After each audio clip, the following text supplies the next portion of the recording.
श्रीगणेशाय नमः। परब्रह्मात्मने नमः। वेदपुरुषाय नमः। महालक्ष्मी नमः। महासरस्वत्यै नमः। श्रीगुरुचरणकमलेभ्यो नमः। लम्बोदरं नमस्तुभ्यं सततं मोदकं प्रियं निर्विघ्नं कुरु देव सर्वकार्येषु सर्वदा। सर्वमङ्गलमाङ्गल्ये शिवे सर्वार्थसाधिके शरणे त्र्यम्बिके गौरी नारायणी नमोऽस्तुते। सच्चिदानन्दरूपाय विश्वोपत्यादिहेतवे तापत्रविनाशाय श्रीकृष्णाय वयं नमः। कृष्णाय वासुदेवाय हरे परमात्मने अनन्तक्लेशनाशाय गोविन्दाय नमो नमः। बोलिए शंकर भगवान की जय। देवी उमा का हिमवान के हृदय तथा मैना के गर्भ में आना, गर्भस्था देवी का देवताओं द्वारा सत्वन, देवी का दिव्य रूप में प्रादुर्भाव, माता मैना से वार्तालाप तथा पुनः नवजात कन्या के रूप में परिवर्तित होंगे। ब्रह्मा जी बोले, हे नारद, कुछ समय बीतने के पश्चात उन पति पत्नी दोनों ने देवताओं के कार्य के लिए जन्म हेतु भक्तिपूर्वक जगदम्बा का स्मरण किया। इधर अपने पिता के यज्ञ में योग द्वारा शरीर त्याग करने वाली भगवती चंडिका ने हिमालय पत्नी मैना के गर्भ से जन्म लेने का विचार किया। प्रसन्न होने पर संपूर्ण कामनाओं को देने वाली वे महेश्वरी अपने वचनों को सत्य करने के लिए पूर्ण अंश से हिमवान के चित्त में प्रविष्ट हुई। उस समय महान मनस्वी वे हिमालय प्रसन्नता से अपूर्व कांति संपन्न होकर अग्नि के समान अदृश्य तथा तेज समूह से युक्त हो गई। तत्पश्चात समाधि संपन्न होने से गिरिराज हिमालय ने सुंदर कल्याणकारी समय में अपनी प्रिया मेनका के उदर में शिवा के उस परिपूर्ण अंश का ध्यान किया। इस तरह हिमालय की पत्नी ने हिमवान के हृदय में विराजमान करुणा करने वाली देवी की कृपा से सुखदायक गर्भ धारण किया। संपूर्ण जगत को आश्रय देने वाली उन देवी के गर्भ में आने से गिरिप्रिया मैना सदा तेजोमंडल के बीच में स्थित होकर अधिक शोभा पाने लगी। मैना ने अपने पति को सुख देने वाले तथा देवताओं के आनंद के कारणभूत शुभ अभीष्ट गर्भ लक्षण को धारण किया। शरीर के अधिक दुर्बल होने के कारण उन्होंने सभी आभूषणों को उतार दिए। उनका मुखमंडल लोह के समान श्वेत वर्ण हो गया और वे प्रभातकालीन चंद्रमा के प्रकाश के क्षीण हो जाने से अल्प तारागणों वाली रात्रि के समान दिखने लगी। गिरिराज मिट्टी के समान सुगंधित उनके मुखमंडल को एकांत में सूंघकर तृप्त नहीं होते थे और गर्भवती होने के कारण दिनानुदिन मैना में उनका प्रेम धिक्क होने लगा। वे हिमालय मैना की सखियों से सदा यह पूछते रहते थे कि मैना को किन वस्तुओं की इच्छा है। वह लज्जा के कारण अपना कुछ भी इष्ट मुझसे नहीं बताती है।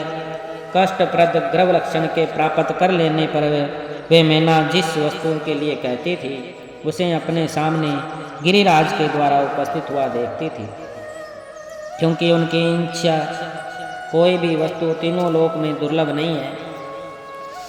धीरे धीरे गर्भजन्य अवस्थाओं को पार कर पुष्ट अंगों वाली वह मैना पत्तों से समन्वित बाल लता के समान शोभित होने लगी। हिमालय ने अपनी सगर्भा पत्नी को रतन भंडार को अपने भीतर छिपाए रखने वाली पृथ्वी और अग्नि को अपने भीतर छिपाए रखने वाले समी वृक्ष के समान समझा। महाबुद्धिमान हिमालय ने अपनी प्रिया के प्रीति योग्य अपने द्वारा अर्जित द्रव्यों के अनुसार राजसी प्रवृत्तियों अपने शास्त्रों ज्ञान के अनुरूप संस्कार किए। उन्होंने प्रसवोन्मुखी अपनी प्रिया को वेदों के द्वारा निर्दिष्ट गर्भगृहों में मेघमंडल से आच्छादित आकाश के समान देखा। शुभ लक्षणों वाली गर्भ में जगदम्बा को धारण करने वाली महातेज युक्त तथा सुंदर अंगों वाली प्रिया मैना को देखकर गिरिराज हिमवान बड़ी प्रसन्नता का अनुभव करने लगे।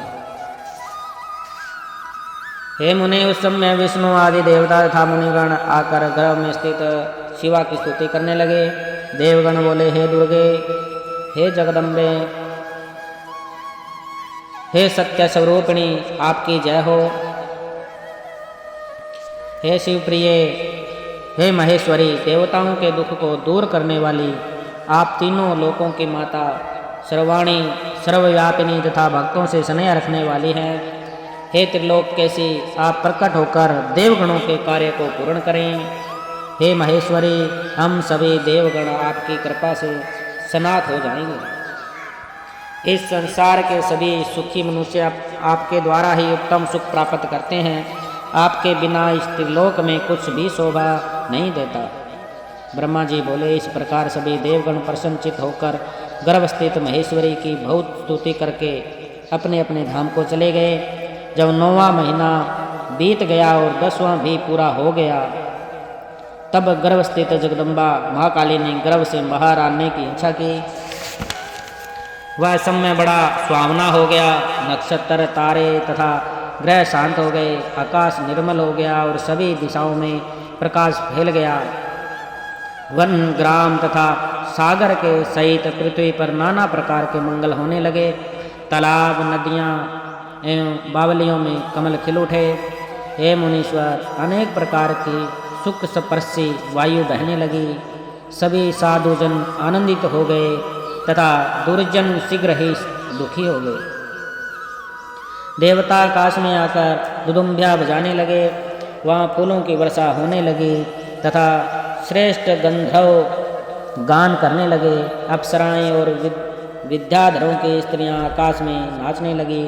इस प्रकार आकाश मंडल में देवताओं आदि का महान उत्सव होने लगा। उसी अवसर पर आदिशक्ति सती शिवा देवी मैना के सामने अपने रूप में प्रकट हुई। वे बसंत ऋतु के चैत्र मास में 9वीं तिथि को मृगशिरा नक्षत्र में आधी रात के समय चंद्रमंडल से गंगा की भांति प्रकट हुई। वे शिवा मैना के गर्भ से अपने स्वरूप से इस प्रकार प्रकट हुई जैसे समुद्र से महालक्ष्मी का आविर्भाव हुआ था। उस समय भगवती के प्रकट होने पर शंकर जी प्रसन्न हो गए और अनुकूल, गंभीर, सुगंधी तथा शुभ वायु बहने लगी। उस समय जल की वर्षा के साथ पुष्प वृष्टि होने लगी। अग्निहोत्र की शांत अग्नि प्रज्वलित हो उठी और बादल गरजने लगे।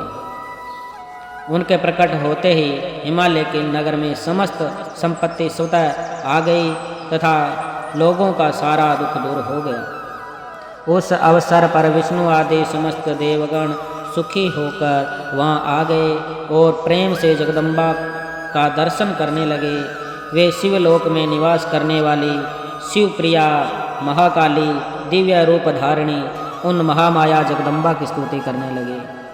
देवता बोले, हे जगदम्ब, हे महादेवी, हे सर्वसिद्धि विधायिनी, आप देवताओं का कार्य पूर्ण करने वाली हैं, इसलिए हम सभी आपको सदा प्रणाम करते हैं। हे भक्तवत्सले, आप हर प्रकार से देवताओं का कल्याण करें। आपने मेनका का मनोरथ पूर्ण किया है, अब शिवा का भी मनोरथ पूर्ण करें। ब्रह्मा जी बोले, इस प्रकार विष्णु आदि देवता शिवा की स्तुति कर उन्हें प्रणाम करके उनकी परम गति की प्रशंसा करते हुए अपने अपने धाम को चले गए। हे नारद, नील कमल के दल के समान कांतिमयी उन श्यामा भगवती को उत्पन्न हुआ देखकर मैना परम प्रसन्न हो गई। उस दिव्य रूप को देखकर गिरि प्रिया मैना को ज्ञान प्राप्त हो गया। वे उन्हें परमेश्वरी जानकर अत्यंत हर्षित होकर उनकी स्तुति करने लगी। मैना बोली, हे जगदम्बे, हे महेश्वरी, हे अंबिके, आपने बड़ी कृपा की जो सुशोभित होती हुई मेरे सामने प्रकट हुई। हे शिवे, आप संपूर्ण शक्तियों में आदि शक्ति तथा तीनों लोकों की जननी हैं।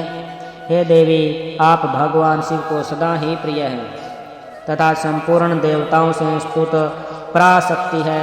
हे महेश्वरी, आप कृपा करें और इसी रूप से मेरे ध्यान में स्थित हो जाएं और अब मेरी पुत्री के समान प्रत्यक्ष रूप धारण करें।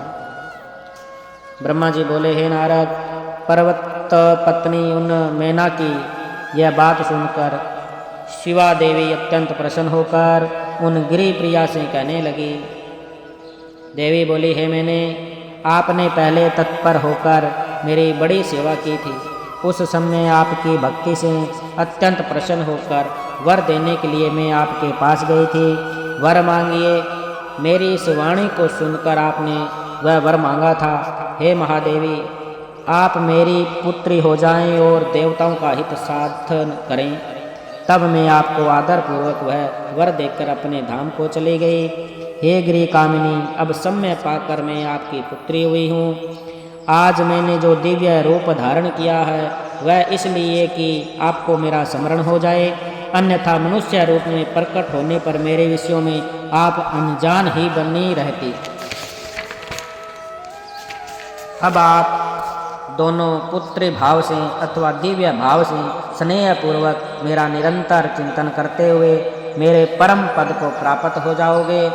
मैं पृथ्वी पर अवधूत लीला करके देवताओं का कार्य सिद्ध करूंगी, भगवान शंभु की पत्नी होंगी और सज्जनों का उद्धार करूंगी। ब्रह्मा जी बोले, ऐसा कहकर अंबिका शिवा मौन हो गई और उसी क्षण माता को देखते देखते अपनी माया से प्रसन्नता पूर्वक नवजात पुत्री रूप में हो गई। बोलिए शंकर भगवान की जय। ओम नमः शिवाय, ओम नमः शिवाय, हर हर भोले नमः शिवाय, नमः शिवाय, ओम नमः शिवाय, हर हर भोले नमः शिवाय। जटाधराय शिव जटाधराय, हर हर भोले नमः शिवाय। गंगाधराय शिव गंगाधराय, हर हर भोले नमः शिवाय। नमः शिवाय, ओम नमः शिवाय, हर हर भोले नमः शिवाय। बोलिए शंकर भगवान की जय।